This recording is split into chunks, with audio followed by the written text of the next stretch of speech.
Ele é por nós, né? Deus é por nós.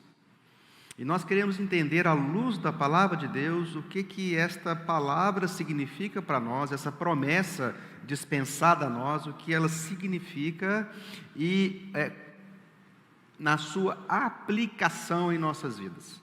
Porque, além de entendermos, de compreendermos, de discernirmos, é muito importante também que nós façamos esta aplicação prática em nossas vidas. E nessas 3 semanas que estaremos aqui compartilhando sobre esse tema, nós escolhemos também alguns subtemas que vão nos dar o subsídio e a fundamentação bíblica a respeito desta promessa.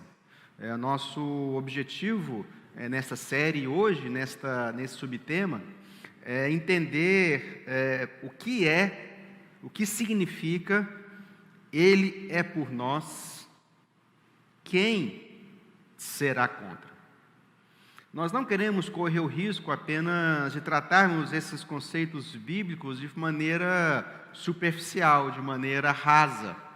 Não é simplesmente o entendimento de uma pura e simples promessa, mas, acima de tudo, como vivemos esta promessa em nossas vidas. Nós vamos falar durante essas 3 semanas, hoje, nos próximos 2 domingos e quinta-feira também, né? A quinta-feira a gente sempre tem o mesmo tema de domingo. A quinta-feira é essa ótima oportunidade, primeiramente para aqueles que não podem estar conosco aos domingos, tanto presencialmente quanto online, mas também para aqueles que querem vir nesse sistema de drive-in, onde todos podem, de maneira mais segura, estar nos seus carros ou ao lado dele, nesse culto que temos tido na quinta-feira. E queremos compreender, à luz da palavra de Deus, a tradução desses conceitos bíblicos segundo esta promessa. Tudo que a Bíblia nos diz sobre uma promessa, ela está fundamentada em conceitos e definições bíblicas. As promessas, elas não estão soltas, elas não são apenas um elogio, um encorajamento. As promessas de Deus não são apenas um encorajamento como se estivéssemos ali ou recebendo uma carga de um coaching ou coisa parecida. Mas essas promessas, elas são, além de transcendentais, além delas serem eternas, além delas serem sobrenaturais, elas precisam ser compreendidas e aplicadas na nossa vida, como eu já disse.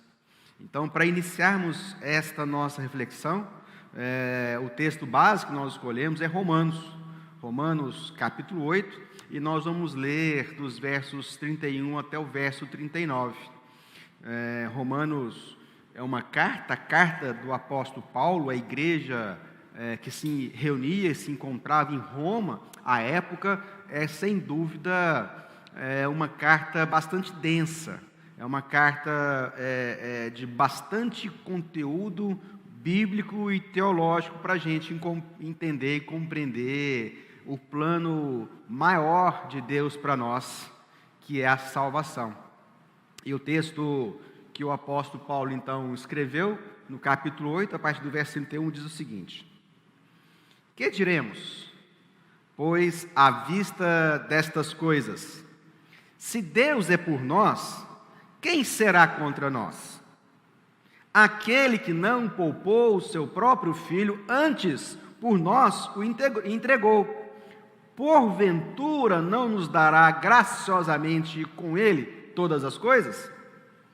Quem tentará acusação contra os eleitos de Deus? É Deus quem os justifica. Quem os condenará? É Cristo Jesus quem morreu, ou antes, quem ressuscitou, o qual está à direita de Deus e também intercede por nós. Quem nos separará do amor de Cristo? Será tribulação, angústia, perseguição, ou fome, ou nudez, ou perigo, ou espada? Como está escrito, por amor de ti somos entregues à morte o dia todo, fomos considerados como ovelhas para o matador. Em todas estas coisas, porém, somos mais que vencedores, por meio daquele que nos amou. Porque eu estou bem certo que nem a morte, nem a vida, nem os anjos, nem os principados, nem as coisas do presente, nem do porvir, nem os poderes, nem a altura, nem a profundidade, nem qualquer outra criatura poderá separar-nos do amor de Deus, que está em Cristo Jesus, nosso Senhor. É esse texto que nós queremos refletir, meditar nessas 3 semanas. Entendermos a profundidade de cada uma dessas palavras, de cada uma dessas promessas para nós. E compreendermos que ela está ligada, conectada a um princípio que é o princípio mais importante que nós temos, que é o da salvação. Não há texto bíblico mais completo, mais rico, mas mais sintetizado do que esse de Romanos, que fala sobre a nossa justificação, a salvação e a glorificação. Muitas vezes, amados, a gente lê o texto, mas sabemos disto, nós cremos nestas palavras, mas nem sempre conseguimos compreendê-las na sua total profundidade e amplitude. Estas palavras para as nossas vidas, elas são revolucionárias, transformadoras. Esta palavra para as nossas vidas, ela precisa ser encarnada por nós. Esta palavra em nossas vidas precisa ser vivida na nossa casa, na nossa família, no nosso casamento, no nosso trabalho, no nosso ministério, nos nossos dons. Tudo aquilo que Deus fez por nossas vidas está fundamentado aqui nesses poucos versículos a respeito do plano amoroso de Deus por nós, que é um plano da salvação, que é o plano da justificação, a forma que Deus então estabelece e aplica na minha e na sua vida essas promessas. Nós precisamos conhecer isto, nós precisamos saber da magnitude desta promessa em nossas vidas, porque afinal, amados, Ele é por nós, Ele é por nós, não somos simplesmente nós que somos por nós mesmos, não é a nossa capacidade que poderia construir em nós esse lugar da relação, esse ambiente da comunhão com Deus. Se Deus é por nós, quem poderá ser contra? Se Deus é por nós, quem poderá nos acusar? Se Deus é por nós, quem poderá nos condenar? Se Deus é por nós, quem poderá nos separar do amor de Deus? Então são estas verdades que garante, que embasa a promessa de Deus de compreendermos nas nossas vidas que de fato nós somos mais que vencedores. Mas não é simplesmente num conceito raso, não é sermos mais vencedores que nós em todos os momentos vamos experimentar algum tipo de vitória humana, mas é uma ação de Deus que engloba toda a nossa existência, até a nossa eternidade, que é a glorificação. Na minha Bíblia de papel, tem alguns subtítulos. Nem todas vêm com subtítulo e nem todas têm exatamente as mesmas palavras, mas têm sempre o mesmo entendimento. Hoje, muitas vezes com as Bíblias online, ou até mesmo eletrônico ou virtual, perdeu-se o entendimento, em alguns casos, desses subtítulos. Mas na milha de papel, lendo aqui Romanos 18, 31, o subtítulo é As provas e a certeza do amor de Deus a nós. Essas 4 perguntas que ele nos faz, nós precisamos nos fazer. E ao mesmo tempo que nós nos fazemos essas 4 perguntas, nós também precisamos ter o conhecimento para responder. Por quê? Se Deus é por nós, coisa alguma pode ser contra. Que coisas são estas? Quem pode nos acusar? Acusar de quê? Se nós estamos falando, se Deus é por nós, ninguém pode mais nos condenar a quê? E se Deus é por nós, ninguém pode nos separar do amor de Deus. Coisas alguma podem nos separar do amor de Deus. Que coisas têm tentado nos separar do amor de Deus? Quais são as situações na vida que têm sido impedimento para experimentarmos a plenitude do amor de Deus? Nós temos essas próximas 3 semanas para refletir sobre isso. O texto não é longo, mas ele é denso. Então, por isso, vamos fazer essa reflexão de maneira tranquila, calma, por 3 semanas. Mas é importante que nós possamos nos aplicar a esta verdade. É interessante a carta do apóstolo Paulo aos Romanos. A igreja de Roma não conhecia Paulo.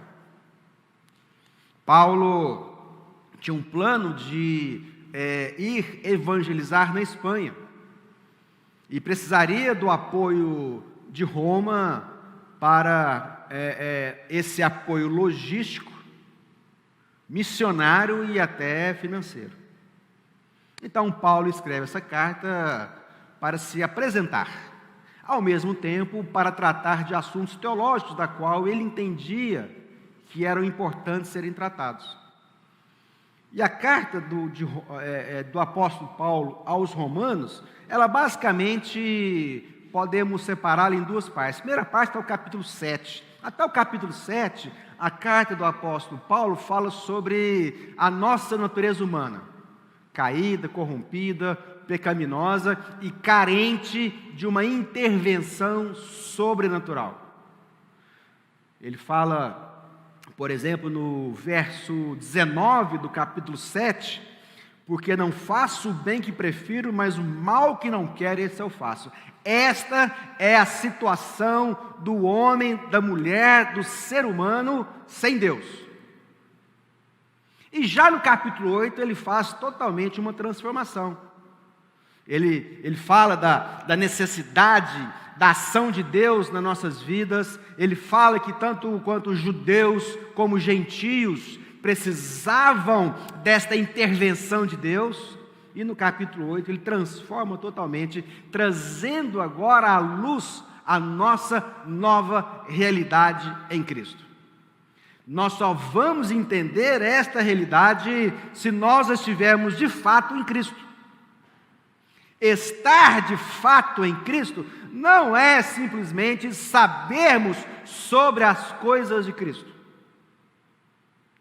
Estar em Cristo exige das nossas vidas um novo nascimento, de nos tornarmos novas criaturas, de deixarmos e abandonarmos as coisas velhas que já passaram. Estas coisas velhas estão até o capítulo 7, e agora do capítulo 8 em diante, ele fala dessa nova pessoa do qual nós somos. No capítulo 8, nos versos 1 e 2, ele fala assim: agora, pois, já nenhuma condenação há para os que estão em Cristo Jesus.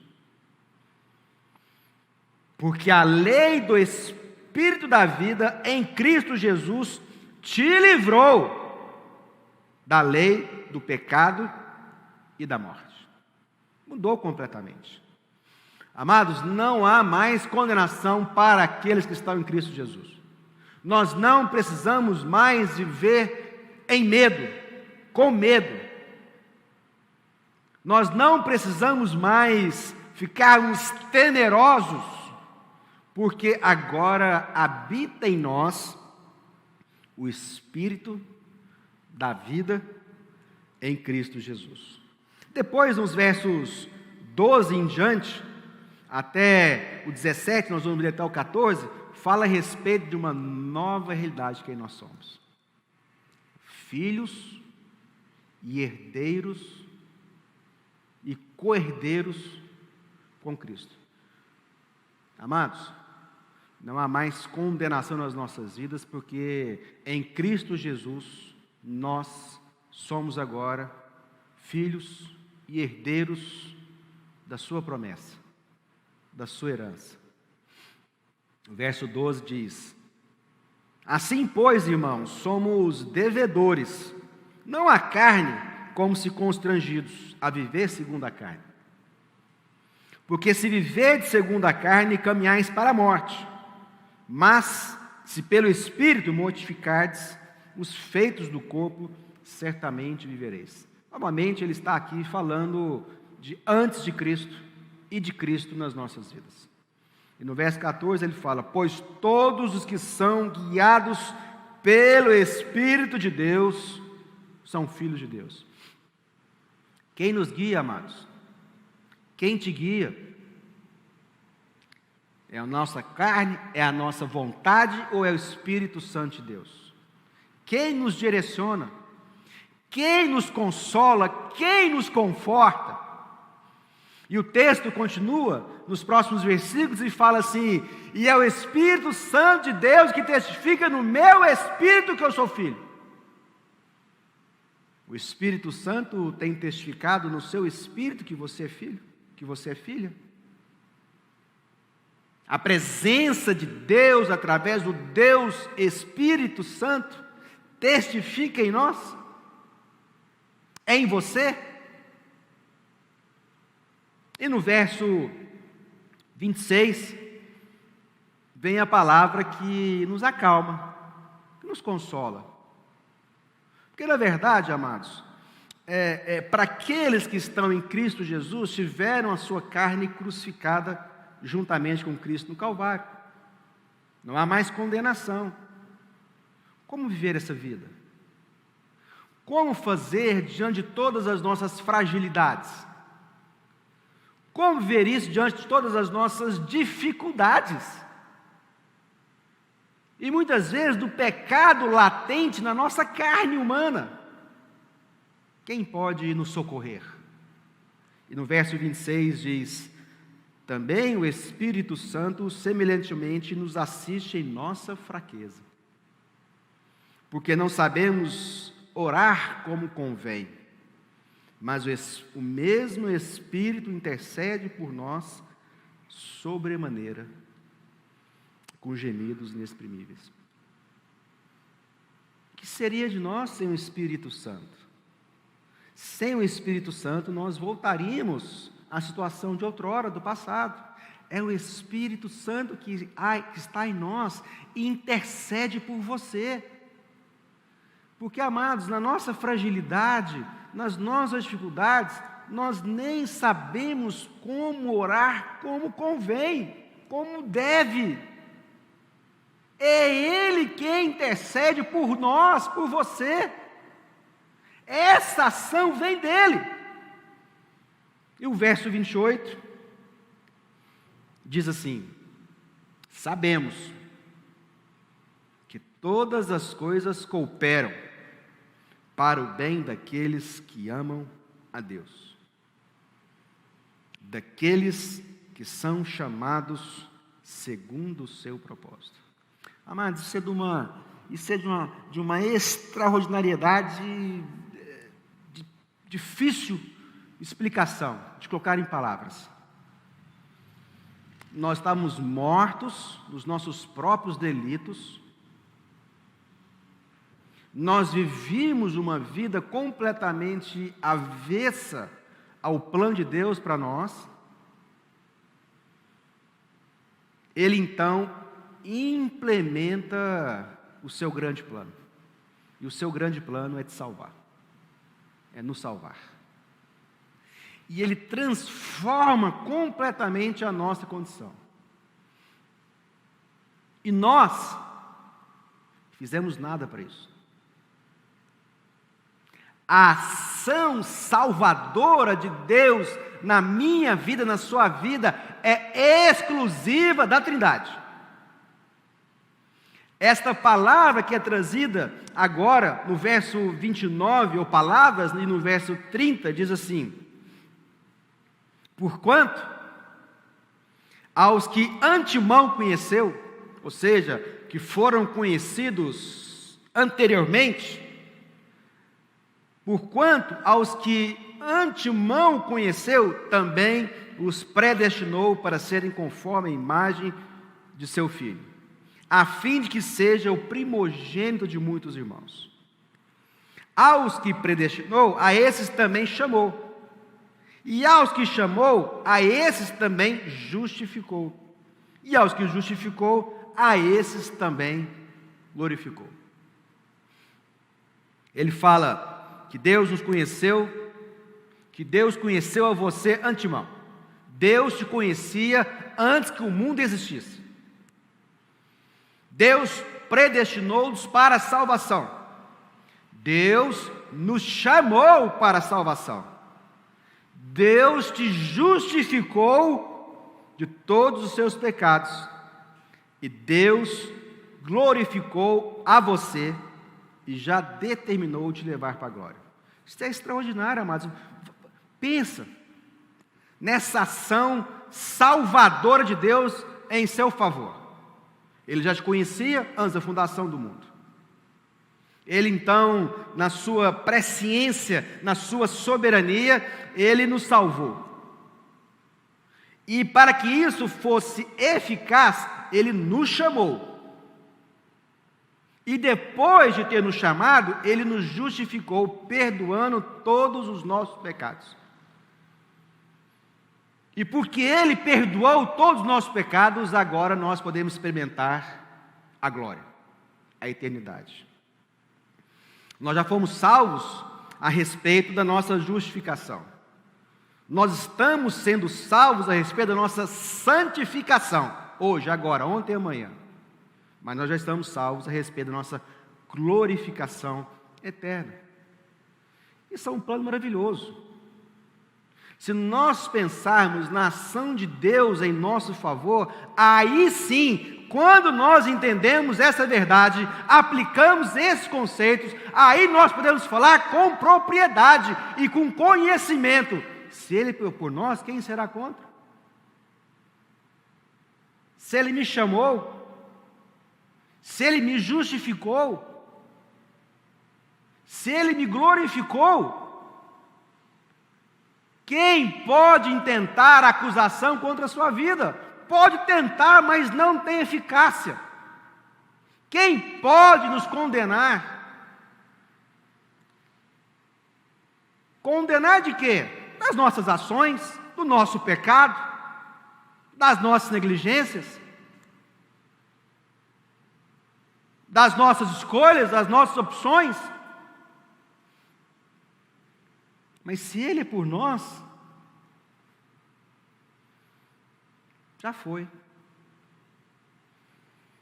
Esta justificação, é na justificação que nós somos salvos da condenação. O que é justificação? A justificação, amados, é a ação de Deus, que é justo, em favor daquele que é injusto. Eu e você. E quando Ele opera, imputa justificação, ou seja, quando Ele vem, atribui a você justiça, todos os nossos pecados são perdoados. Qual foi a ação que eu e você fizemos podemos fazer, ou poderíamos ainda fazer no futuro, que poderia perdoar os nossos pecados? Nada. Zero. Essa ação, ela é exclusiva de Deus. E por que Deus nos salvou, nos justificando? Porque Ele nos ama. Porque Ele tem um propósito. Tudo coopera para o bem daqueles que amam a Deus. Tudo o quê? Tudo. Quem pode impedir a mim e a você de experimentar a vida eterna? Se é Deus quem nos salvou. E ele pergunta no verso 31, que diremos, pois, à vista dessas coisas? Que coisas, amados? Que coisas nós podemos dizer a respeito delas? Que coisas são essas? Isso se responde no verso 28. Todas as coisas. Que diremos, pois, à vista destas coisas? E no verso 28, um pouco para trás, ele diz: todas as coisas cooperam para o bem daqueles que amam a Deus, daqueles que foram chamados segundo o seu propósito. Quem pode impedir? Quem pode nos impedir de experimentarmos a Deus em nossas vidas? Deus te conheceu antemão. Na eternidade, na fundação do mundo, Deus já estava lá e te conhecia e te escolheu.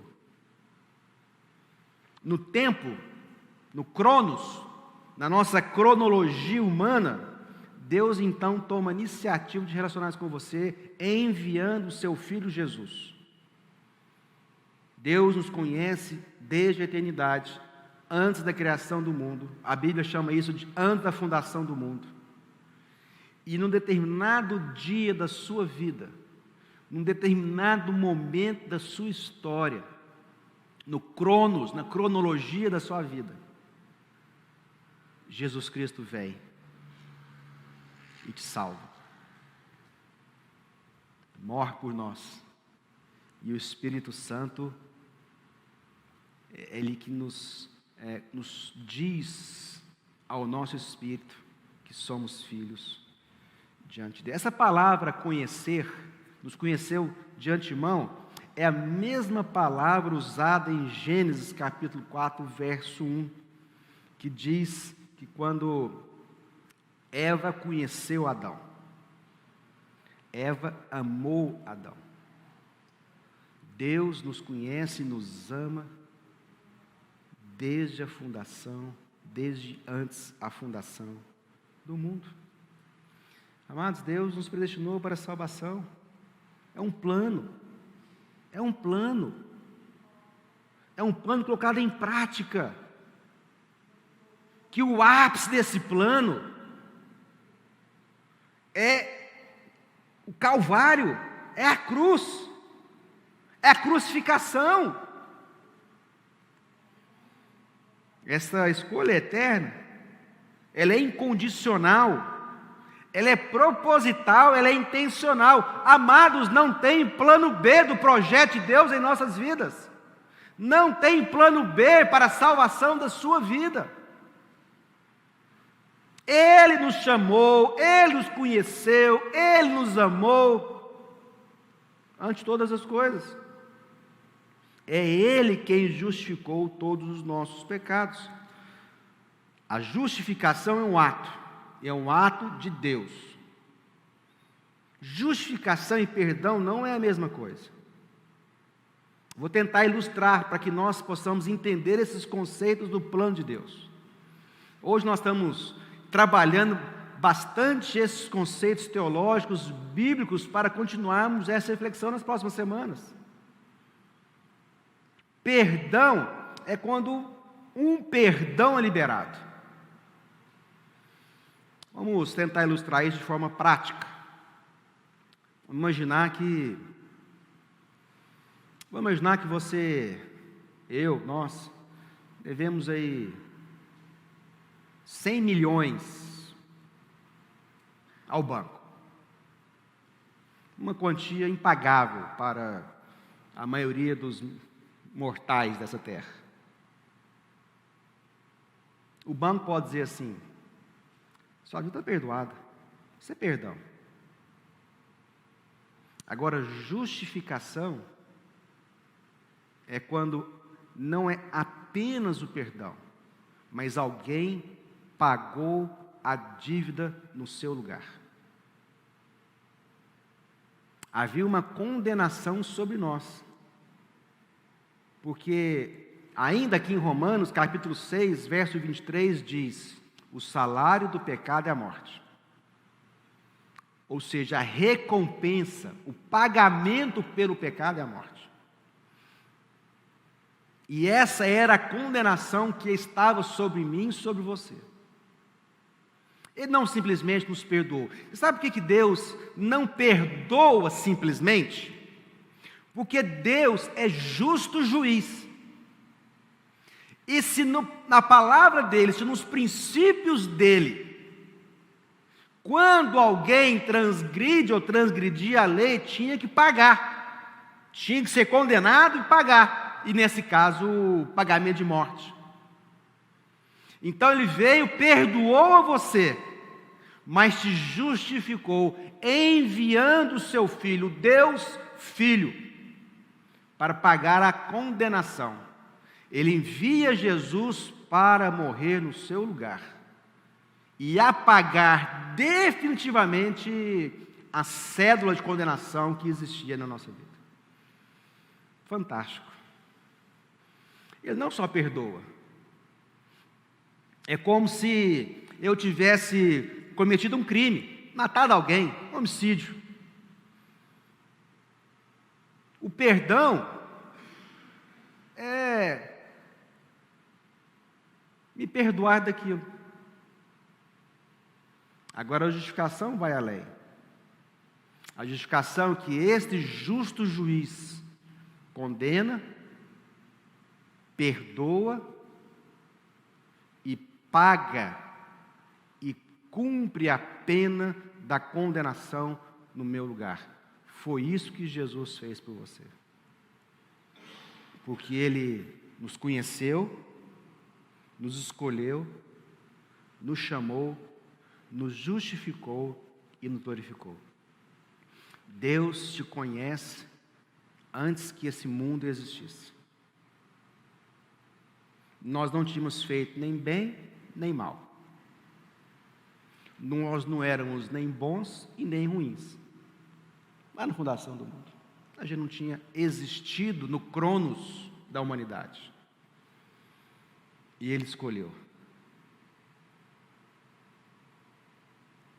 E porque Ele nos conheceu, e a palavra conhecer significa amar, de antes da fundação do mundo, Ele te chamou. E quando Ele te chamou, por conta do pecado da humanidade, Ele nos justificou, Ele pagou Ele mesmo, o próprio Deus, enviando o Deus Filho para pagar a condenação de morte. Havia uma sentença de morte em nossas vidas, e Ele paga. E por causa dessa ação, nós agora podemos experimentar a eternidade, que é a nossa glorificação. Esse chamou, esse chamar de Deus para a salvação, ele é um convite irresistível e eficaz a todos aqueles a quem Deus chamou. É impossível recusar o convite. E é eficaz porque, ao aceitarmos, o sacrifício de Cristo Jesus no Calvário se torna real na minha vida. Essa justificação, ele é um ato único, nos livra da condenação e é carregada agora do perdão e da salvação. Deus glorificou a você e já determinou que você experimente a glória. Nós teremos um corpo, você terá um corpo de glória semelhante ao corpo de Cristo, um lar eterno e uma herança gloriosa. Sabe por quê, amados? Porque se Deus é por nós, quem poderá impedir de experimentarmos essa verdade? Aquele que não poupou seu próprio Filho, não nos dará com Ele todas as coisas? Eu quero orar agora. A minha oração é para que nós possamos entender nas nossas vidas essa palavra para nós. De não ler esse texto e simplesmente recitá-lo. Não simplesmente citá-lo, sem entender a profundidade, a abrangência que esse texto implica na minha e na sua vida. Amados, Deus é Pai. E como eu sempre tenho dito, e carrego comigo essa verdade, esse Pai não esquece, não desampara e não abandona. Esse Pai que nos amou e nos dará todas as coisas, porque tudo coopera para o bem daqueles que amam a Deus.